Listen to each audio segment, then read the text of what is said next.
Hey Capricorns, how y'all doing? Welcome. We're going to be doing your Virgin or reading here.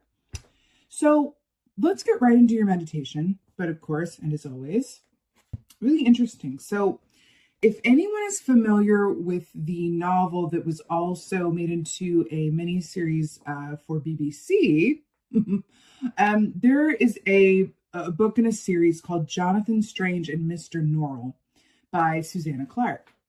And in that novel, it's very much about the Fae folk, fairies, and it's a lot about what goes on at nighttime within Fae lore, because that's what's coming through in your meditation, Capricorn. Let's just talk about fairy lore for a moment.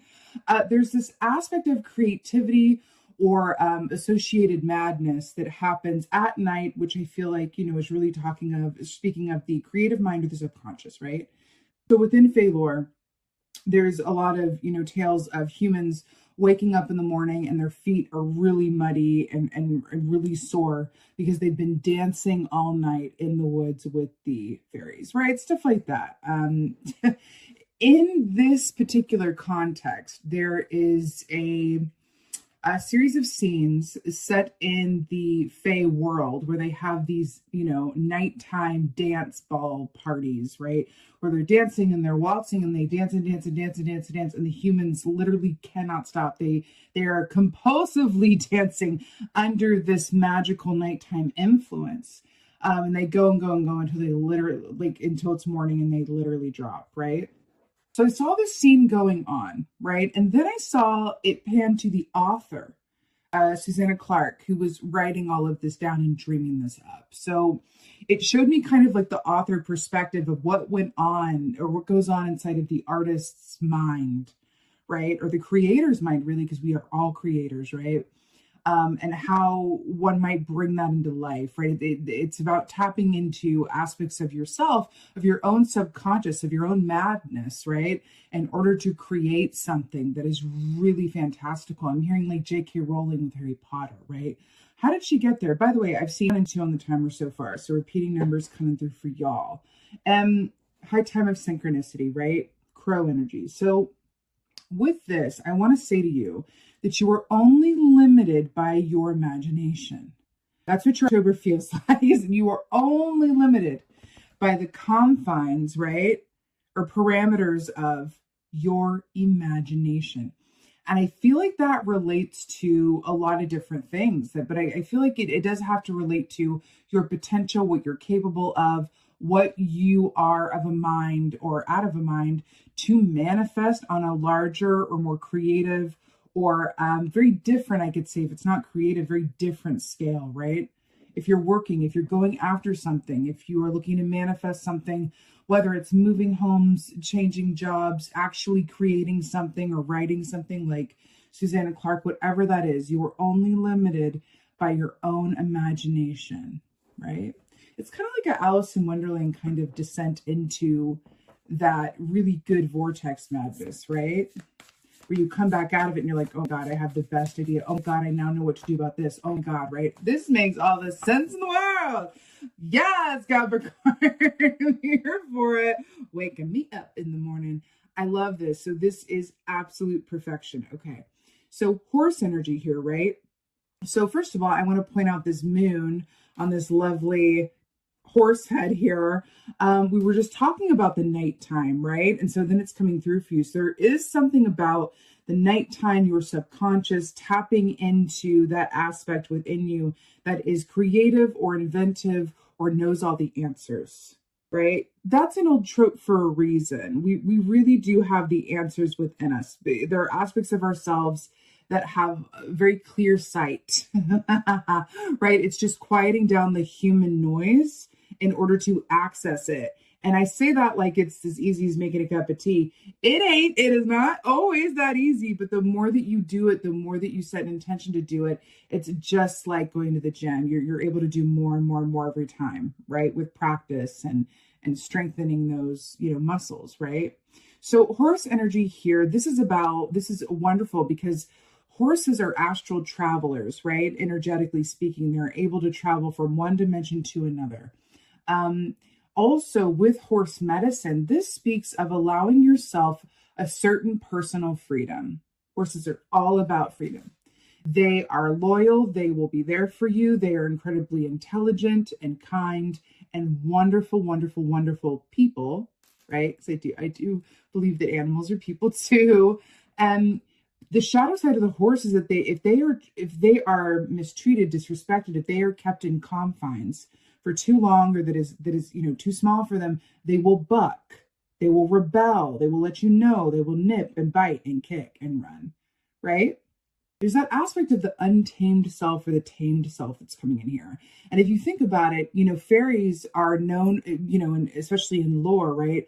They are known for being a bit crazy and having that influence on humans. I'm hearing to really, I just saw that, really allowing your mind to really break open and expand, because there's an aspect of it that has a lot more potential. I'm seeing this movie, I cannot remember the name of it, but it's this movie where someone like takes the pill and opens up like the rest of their mind potential. It's like we only use a small percentage of our brains. You're being asked to expand that in some way, not by taking anything necessarily, although, you do you, but, but this is really about setting an intention to kind of think differently, or allow yourself to spend some time outside of your normal routine, mindset, routine, whatever that is for you. Also, this equates to chariot energy in the tarot, which is Cancer energy, fast, forward, balanced movement ahead, which is very auspicious. This is the train has left the station energy, right?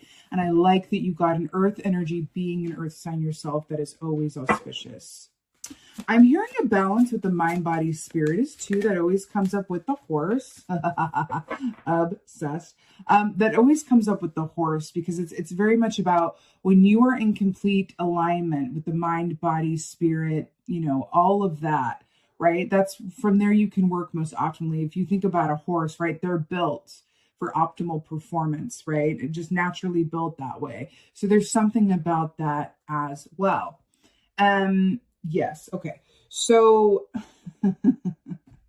this is really, really nice. So here we have the dream angel, which is really beautiful. So first of all, this is temperance in the traditional tarot, right? Or no, it's not.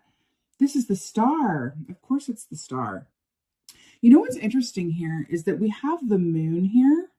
The moon. It's mirroring this moon, right? But I can't really put them together. But do you see how this is facing that way and this is facing this way? And then we're talking about how you're only limited by the confines of your imagination. There's something about like daytime and then like nighttime as well. There's something about a mirror image or the flip side of something, doing something differently or out of tune with how you normally would.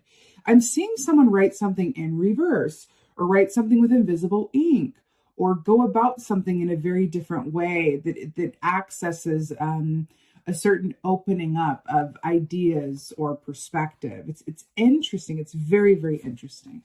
So we have the dream angel here. So this is a really beautiful energy with Aquarian energy here. And now this feels very spot on for you guys as well, because Aquarian energy is all about invention, creation. The Aquarian archetype is someone who thinks differently than everybody else and is way ahead of their time, right? It's that kind of energy, like Nikola Tesla kind of energy, right? I'm not sure if Tesla was an Aquarius, but it's that kind of energy, right? Abraham Lincoln was an Aquarius. It's that kind of like, I'm thinking differently than the majority of other people. So I may not be completely understood, but I know that I'm onto something. I just know it. I feel it in my bones. So I'm going to create this, or I'm going to go about it this way, even and not expect anyone to completely understand what I'm doing at first, but they'll get with it eventually. There's this really strong aspect of being ahead of your time here. Okay, or being a couple steps ahead. Now, in interpersonal relationships, this could even come through where you, just for a random example, you want to move homes, you want to move completely other side of the world, and you have a partner who's going, huh? But you're going, listen, I'm having dreams about it, I'm seeing signs about it, I feel it in my bones, something in me is telling me to do this, and that the best life is there for us. Right? So it's just kind of like holding their hand and going, I know you may not get it, but I as long as you feel okay about it, like, go with me on this. Let's at least go visit and see the place or something, right? It's about getting others to just kind of like, or allowing others to go at their own pace with whatever this energy is for you, but at the same time bounding forward, because you just are going to feel it in your bones. There is something you need to create or do or pursue, okay? But it does feel a little 2 steps ahead or ahead of your time, okay? You know, the star energy here too is really beautiful because it speaks of divine hope, faith, but also being in the public eye. So there's an aspect of like fame or recognition or spotlight on you as well. That can be on a smaller scale too, which is brilliant, where you just have like a dedicated close group of fellow creators or friends or coworkers that just really are on board with what you're doing, even though they not completely understand it. Okay. You also have the turtle here too, which is 4 of Wands energy, which really, really speaks of there's no need to necessarily rush ahead or control things from a 3D perspective, but rather going like, I just know I'm on the highest and best path. And so I'm going to enjoy getting there as well. Right. So it's a really beautiful energy for you. Really, really beautiful. Dream angel. Okay. Ooh, 7 of Pentacles. This is literally what we were just talking about. So 7 of Pentacles, interesting, because we were just talking about the turtle with not needing to rush ahead or taking your time enjoying to where you're going, right? So it's really interesting. More moons here. I'm really like taken by this. So look at this. So there's 2 moons here, right? There's 2 moons, right? And then there's 2 moons here and then one in the middle. What is going on here? It's really interesting. Phases, timing, perspective, right? So with the 7 of Pentacles, we got this lovely crow here on his shoulder. What's fascinating is, doesn't he kind of have this energy of like, you know, kind of on my own, but I'm all right. And I have this, you know, kind of like source of inspiration or magic that's working through and with me. What did I say about synchronicity and then crows as well coming through, right? I'm also really drawn to this rainbow as well, which is also an aspect of like dipping into another, just in terms of like mythology, right? With the Celtic lore and the whole leprechaun thing. And, you know, there's a lot of mysticism around rainbows as well. There really is something otherworldly that's coming through in your reading for sure. And it feels really, really nice. Really, really nice. Traditionally speaking, 7 of Pentacles really is about trusting that the seeds that you've sown will bear fruit. Okay. It's enacting that patience and trust that you've done, you know, you've taken the steps that you've needed to take and that you're really on your highest and best path. And it's really, really nice. And this makes just so much sense. So here you have the dream protector. So yes, this is the Emperor, right? Which is really, really, really interesting because the Emperor, traditionally speaking, that's Aries energy, right? So that's really that patriarchal kind of father energy as well, where it's our masculine, right, energy, where, you know, it can be kind of a heavier weight on the shoulders. This is kind of that, you know, a lot of people depend on me, or I need to do this a certain way or in a certain time, you know, having a concern or a mindset that is heavily around finances, right? Attention to details, dotting your I's, crossing your T's, all of that. But what I'm really getting here with the dream protector, we're talking about dreams, we're talking about nighttime. Weren't we talking about, like, in the book in Fey lore, right? It was when humans were sleeping. And we talked about, you know, dream time, subconscious, all of that, the dream protector. I do feel like this is twofold. I feel like on one hand, this is talking about the people around you that are there to hold down the fort while you're working with the energy that's available to you right now, right? I feel like there's some wonderful ideas that are going to come through with this current energy for you. And I'm hearing the more you can kind of ride that wave and expand your mind, open to the potentials that come through around that, the farther you go, the more potential that there is, right? Potential breeds more potential. That's what it feels like. So on the other hand, though, I feel like there's an aspect of you that's calling you to protect your own dream, protect your own vision, to hold steadfast with it, even if others can't see it right away or in the same way that you do, right? I just heard it's my turn. It's my turn, right? So this would be reversed for you, where you've been holding someone else down and really supporting their dreams or supporting their needs. And you're like, okay, my turn. Dream angel. Oh, well, don't you know? So here we have the Ace of Swords here to clarify this dream angel lady. You know, the Ace of Swords, this is, by the way, the card of the writer. So that's interesting, right? Ace of Swords is that big clarity. It's communication. It's an offer. It's a big idea. There's something brewing here that feels almost genius or rather clever, right? And again, this could be inspiration to move somewhere. This could be inspiration to really pursue this other line of work, or take a risk on something, or, you know, go forward with this thing that you're writing, whatever this is for you. But this is the card of the writer and the creator and the big idea. Now, interesting with the hawk energy here as well. Hawk is about vision and how you see things.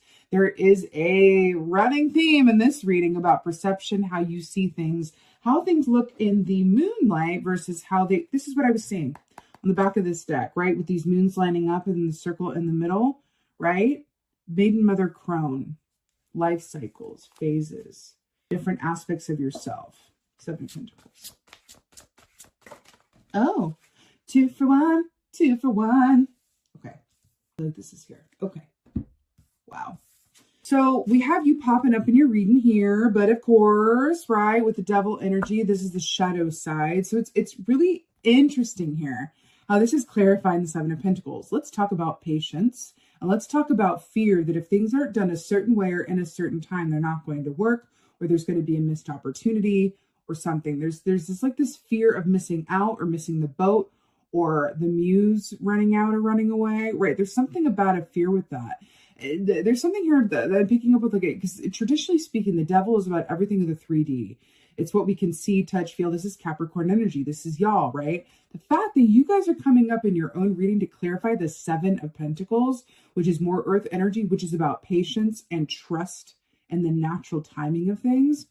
Sometimes we can have an attachment to a certain way of doing things or a certain outcome or whatever that is. And you're being asked to engage in some active trust that the way that you are inspired to go about something, or the way that you're seeing something, or an idea that you have, it may be different. It may be uncomfortable. It may be risky. It may feel really weird and wacky, but come from a place, try to look at it from like a Aquarius would, where you're having faith in what you're feeling, as opposed to any 3D returns. I think the worst thing you can do around this energy is kind of go, but logically it doesn't make sense. But logistically, how would we make that work? Like that's the kind of thing that feels like anti this energy. Remember, this is just the energy that's going on for this month for you guys. You can work or not work with it in any way that you want. This is just a map to the potential for you to work with the energy that is on hand for you to manifest, right, what it is that's in your highest and best good on a larger scale, right? But this is about fear, ego, attachment, addiction. You might even be addicted to, or really in the belief that you have to work really, really hard in order to get any kind of good results. That's a script. It's not actually true. Where did you learn that from? Which is not to say that hard work doesn't pay off. It does. But what's your idea of hard work? What is that script for you? Is there a different way of going about something that maybe gets you to the same place, right? But with less effort, or with feeling better about it, or, you know, whatever have you, okay? There's a pattern or a certain belief system that's kind of holding you back and stunting your growth in some way, shape, or form, okay? It could, and I feel like it might really have to do with money or the physical world. So we have the Lovers here to clarify the Emperor, which is brilliant. So the Lovers is Gemini energy, but remember when I said that there was someone who was supporting you and holding it down, or you've been supporting someone else and now you're like, it's my turn. This is very much about choices and love. But I feel like for you guys, this is also making the choice from a place of self-love and love for others, right? That you are able to serve others best when you are serving yourself. That's a shadow side of the Emperor that says, I have to do everything on my own, right? I have to carry this load alone because that's a lot, and that's the story I tell myself, and yada, yada, yada, yada, yada. It's Aquarius energy that's coming in here to say, like, are you sure about that? Can we get a rewrite? Can we get a rewrite? Right? I'm actually hearing Rewrite the Stars from Greatest Showman, interestingly enough. Yes. So the lovers also speaks of an inner and outer harmony as well, right? It feels like something wants to come into a greater alignment for you, maybe using different tools to get there, or the components are slightly different. There's something about that, okay? But I'm also hearing to relinquish control, right? There's something that it feels like you're doing something in a way, or doing a little too much, or putting a lot on yourself, or you're ascribing to a certain role within a given relationship, whether that's work or personal or whatever have you, even your relationship with yourself, that feels like maybe you could take another look at that. Let's get an oracle. Oh, wow. Let's talk about this. We were just talking about this with the devil energy, yeah? So you have the hungry ghosts, which is really interesting with the Fae lore, because there's literally fairies on that, which is interesting. And this is not like a fairy deck or anything. Really interesting. So the hungry ghost says obsessions, scarcity consciousness, attachment. What were we just talking about? A fear that either you're not always going to have what you need, or if you don't work really hard, this isn't going to happen, or if you share the load, that a ball is going to get dropped, or whatever that is. And then you have this poem. Obsessions, scarcity consciousness, attachment. Really look at those scripts, because this also talks about, this is 3D stuff we're talking about, and fear. But also, it feels like an old script that could use a rewrite. Okay, that's really what it feels like, right? The hungry ghost. So let's talk about hungry ghosts, as an energy as well. First of all, 1 + 4 = 5, which is the number of change. There is a lot of change afoot, but it's interesting because I feel like with the horse, which is all about freedom, right? You're being asked to free yourself, right, from the confines of your own self-perceived limitations. And you are only limited by the, expanse of your own imagination, right? It feels like we just want to burst you out of some sort of self-imposed prison that maybe you even learned you grew up with, right? But there's something about that, right? I've seen that image of like someone's parent, passing down a script that they got from their parents and their parents. It says like, life is hard, and life is going to be hard. The best that you can do is work as hard as you can, and only by doing that, it doesn't matter if you lose sleep. It doesn't matter if you don't, have a good time. Life is hard. And so you have to work hard in order to survive. So then you're passed down this survivor script, right? And you're operating from that, always in that survival mode, because that's what you know, that's what you've learned. And because it's what you were taught to believe, you tend to manifest that as your reality. You only manifest things when you work really, really hard with the mindset of like, this is going to be hard. So as a result, your path, your experiences are all really hard, because that's what you believe, and you are a creator. So you manifest what you believe in, right? It's ABCs and 1, 2, 3s, right? Of energy, but this is about freedom. So can you kind of rewrite that script? Can you kind of identify what that script is and said, what if I was taught, or what if I want to teach future children, whatever it is, right? What if I was taught that, life is full of endless potential, and that if I really want something and I go after it with equal parts effort and belief and faith, then it will manifest for me. And that if it's my door, it will just open. I'm not going to have to pound on it. I'm not going to have to shove it. I'm not going to have to kick it down and sweat and toil and bleed for that door to open. If it's my door, it will open. What if I was taught that? Something to think about here. Okay, this is coming up for you, right? I swear, I just saw you for the timer. It's like repeating numbers, a lot of crow energy, horse energy. With this crow energy, that means that you're going to have a lot of signs and symbols and synchronicities coming through for you to help you on this quest of personal freedom. Okay, Capricorn, it's there. But in order to catch those signs and symbols, you do have to, be aware, be in the given moment, right? Look how he's looking away from the rainbow. And it's like this guy here is like, I need the sign of a rainbow to let me know that this path that I'm on is really on my highest to best good. And then he's sitting out here, and the crow's like, hey, look to your left. But he's like, oh, the water. Look to your left, oh, right? So eyes akimbo, people. All right, Capricorn, this is your over general reading. I so hope that this helped and resonated. And would you do me a huge favor and holler at me in the comments? Let me know what's going on. This is my second reading back from hiatus, and it's so good to be back. My favorite part of this whole gig, though, is reading your comments and hearing what you guys are up to. Happy Samhain, brothers and sisters. Happy to you all. What are y'all doing this month? How is this reading landing? How do you feel about fairies and hungry ghosts and horses and crows? Talk to me. What you working on? What you working on? What are your inherited scripts and limiting beliefs, huh? What's going on? With that being said, you guys, this was such a trip. Thank you guys for being here. Thank you so much for your continued support. And as always, and most of all, thank you for being you, and be well. Until next time.